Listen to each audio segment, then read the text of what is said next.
28 मार्च की तारीख होती है। अचानक से कुछ गाड़ियां फर्राटे भरते हुए एक कोठी के सामने रुकती हैं। इनमें से कुछ अफसर निकलते हैं। हुलिया देखने में लगता है जैसे ये किसी ऐसे विभाग के हैं जो विभाग पैसे की लेन देन की जांच करता हो, क्योंकि गाड़ियों पर उसी तरीके के निशान भी बने हुए थे। असल ये ईडी अधिकारी थे। अब ये कोठी में घुसते चले जाते हैं। कुछ लोग रोकने की कोशिश करते हैं, लेकिन ये कहते हैं कि जल्दी से हट जाओ सामने से। और उसके बाद ये जब अंदर जाते हैं तो ये खटाखट सीढ़ियों के सहारे जो फ्लोर नंबर 2 है उस पर चढ़ते हैं। वहां पर जाते हैं तो कुछ कमरे इनको दिखाई देते हैं और एक बड़ा सा इलाका मिलता है। कमरा ही है लेकिन बहुत बड़ा। उसमें ढेर सारी लाइटें लगी हैं। कुछ अधिकारी बिना सोचे समझे अंदर घुस जाते हैं और वो जैसे ही अंदर जाते हैं उन्हें लाइव ही कुछ दिख जाता है। यानी बेड पर कुछ लोग पड़े हुए हैं और वो शूटिंग कर रहे हैं। इसके बाद वो अधिकारी पीछे मुड़ाते हैं। उसके बाद दरवाजे को बंद करवाया जाता है और सबको हिदायत दी जाती है कि कोई भी अपने स्थान से हिलेगा डुलेगा नहीं, जो जहां पर है वहीं पर रहे। अब जब उन लोगों को भी पता चलता है कि ईडी के अधिकारी हैं तो उन्हें अब डर लगने लगता है। जो लड़कियां हैं वो चीखने चिल्लाने लगती हैं कि अब तो पकड़ी गई, और ये लड़कियां कहीं और की नहीं बल्कि नोएडा एनसीआर की ही थी। तो अब इनके लिए ये बन चुका था मामला कि आखिर ये कैसे बचेंगी। अब तो जो लड़कियां थी वो तकरीबन 3 से 4 थी। वो वहीं पर छिप रही हैं, कोई कुछ और कर रहा है। इसके बाद अब खोजा जाता है कि आखिर ये किसका कमरा है, किसका घर है। तो घर पता चलता है दिल्ली के किसी डॉक्टर का है। अब दिल्ली के डॉक्टर को कॉल किया जाता है किसी से नंबर लेकर, तो वहां पता चलता है कि वहां एक कपल है जिनमें नाम है उज्जवल और जो पत्नी है उसका नाम है नीलू। अब इन दोनों को खोजा जाता है तो ये उसी बिल्डिंग में निचले वाले फ्लोर पर मिलते हैं। अब इन्हें बुलाया जाता है। अब इनसे पूछताछ होती है कि आखिर ऊपर क्या कुछ चल रहा है, ये कब से चल रहा है और क्या तुम लोग इससे ताल्लुक रखते हो। पहले तो वो ना नकर करते हैं। इसके बाद उनसे हिदायत दे के पूछी जाती है तो ये कपल बताता है कि हाँ ये सब कुछ उन्हीं की निगरानी में चल रहा है। फिर पूछा जाता है कि आखिर इससे करते क्या हो, क्या ये कंटेंट कोई वेब सीरीज के लिए बन रहा है, कुछ तुम लोग इस तरीके का गंदा काम करते हो, वाहियात काम करते हो, या फिर कुछ अपनी तुम लोगों ने ऐप या वेबसाइट बना रखी है। ये कहते हैं हमारी कोई ऐप या वेबसाइट नहीं है, हम इसको विदेशों में भेजते हैं। अब पूछा जाता है कि आखिर विदेशों में कैसे भेजते हो कि यहाँ पर किसी को किसी एजेंसी की पकड़ में नहीं आता, ना ही किसी तरीके से जांच अधिकारियों के पास पहुंच पाता है। तो पता चलता है कि साइप्रस स्थित एक कंपनी है जिसके सहारे इनका पूरा सिंडिकेट चल रहा है। यानी इनका जो पूरा कार्यक्रम है वो उसी के सहारे रन कर रहा था। अब ये भी पूछा जाता है कि आखिर अगर तुम लोग वहां पर देते हो तो पैसे तुम्हें कैसे आते हैं, कि बिना पैसे के लिए तो तुम ये काम नहीं कर रहे, और जितनी लड़कियां हैं वो भी पैसे के लिए ही कर रही हैं। पर क्या ये लड़कियां पहले से तैयार थी या फिर तुम लोगों ने इन्हें छला है या इन्हें बंधक बनाकर रखा है। अब वो कहते हैं नहीं, लड़कियां अपने मन से आई हैं। इसके बाद उनमें से एक मॉडल को बुलाया जाता है। उसे बोला जाता है कि अपने कपड़े वपड़े पहन के वो बाहर आए। उससे फिर पूछताछ की जाती है तो वो बताती है कि हमें जॉब का ऑफर दिया गया था।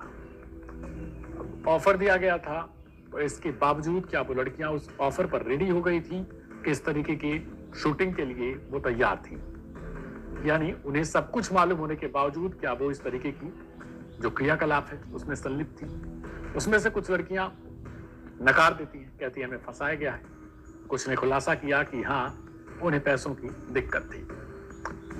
अब समझिए कि ये खेल सिर्फ यहीं तक नहीं है, बल्कि इस गंदे खेल में करीबन 500 से ज्यादा लड़कियों का इस्तेमाल किया गया है। कई जगह पर अभी तक बताया जा रहा है कि 400 से ऊपर, लेकिन यह संख्या सूत्रों से मेरी जानकारी के मुताबिक 500 के आसपास है। और ये सभी लड़कियां नोएडा यानी दिल्ली एनसीआर की ही हैं। एक पेज है फेसबुक पेज जिसके सहारे ये लोग मॉडलिंग के लिए लड़कियों की हायरिंग करते थे। इसका नाम है इकैटो। ये फेसबुक पेज आप मेरे बगल में देख पा रहे होंगे। इसी के सहारे जो नोएडा दिल्ली एनसीआर की लड़कियां हैं उनको बरगलाया जाता था। उन्हें मैसेज में बताया जाता था कि आपकी इनकम 1 से 2 लाख रुपए की आसपास जो है वो होगी। उज्जवल किशोर जो इसका सरगना है यानी नीलू का पति है, उसने ईडी को बताया कि उन्होंने साइप्रस की एक कंपनी टेक्नियस लिमिटेड, जिसमें ये नोएडा की लड़कियों का इस्तेमाल करते थे, कुछ लड़के होते थे और शूट करवाया जाता था। और इनके सहारे ही 3 कैटेगरी वाइज इनको पैसा मिलता था। पहले में जो चेहरा होता था वो लड़कियों का ढका होता था, यानी उसमें लड़कियां पता नहीं चलती थी कि आखिर ये कौन सी लड़की है, लेकिन उनके साथ जो एक्शन है वो हो रहा होता है। इसके अलावा दूसरा था हाफ फेस, यानी उसमें आधा चेहरा दिखाना होता था और बाकी उस हिसाब से उनको पेमेंट मिलता था। तीसरा था फुल फेस, यानी उसमें लड़की पूरी तरीके से नग्न दिखेगी। ये इन कैटेगरी के सहारे इनको जो है वो पैसा आता था। इसके लिए इन्होंने बहुत ज्यादा शातिर दिमाग का इस्तेमाल किया था और अब तक तकरीबन जो है 20 करोड़ से ज्यादा की रकम इन्होंने ऐंठी थी। अब जो लड़कियां होती थी दिल्ली एनसीआर की, नोएडा की, वो हाई प्रोफाइल जॉब के लिए जाती थी।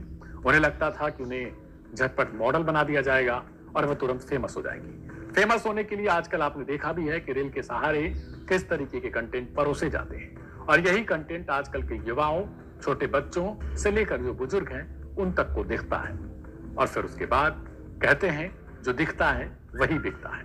और शायद ये सबकी जुबान पर, सबकी सोच में छा चुका है कि करना क्या है, जो जिसके सहारे आप वायरल हो सकते हैं, चाहे वो गंदा हो चाहे अच्छा हो। ये सब कुछ आजकल लोग कर रहे हैं और यही शायद यहां पर भी इस्तेमाल किया गया। इस कपल ने इस्तेमाल किया और कपल ने सीधे तौर पर यह कहा कि हम आपको लाख से 1.5 लाख रुपए, 2 लाख रुपए पेमेंट करेंगे। जॉब के नाम पे इनको अपनी कोठी के अंदर बुलाया और कोठी के अंदर इन्होंने बैठा के बहुत अच्छे से समझाया कि पैसे मिल जाएंगे तुम्हें, इसके अलावा तुम्हारा चेहरा भी नहीं दिखेगा। और जो लड़कियां इनको उस तरीके की मिल जाती थी कि वो तैयार हो जाती थी कि पैसे ज्यादा पे करो, मैं चेहरा दिखाने के लिए भी तैयार हूं, तो उस हिसाब से उनको थोड़ा ज्यादा अमाउंट पे किया जाता। इसी के सहारे जो लड़कियां थी उनको ठगा जाता था और कुछ लड़कियां अपने मन से भी आती थी और कुछ यहां आने के बाद अपने आप को फंसने सा महसूस करती थी।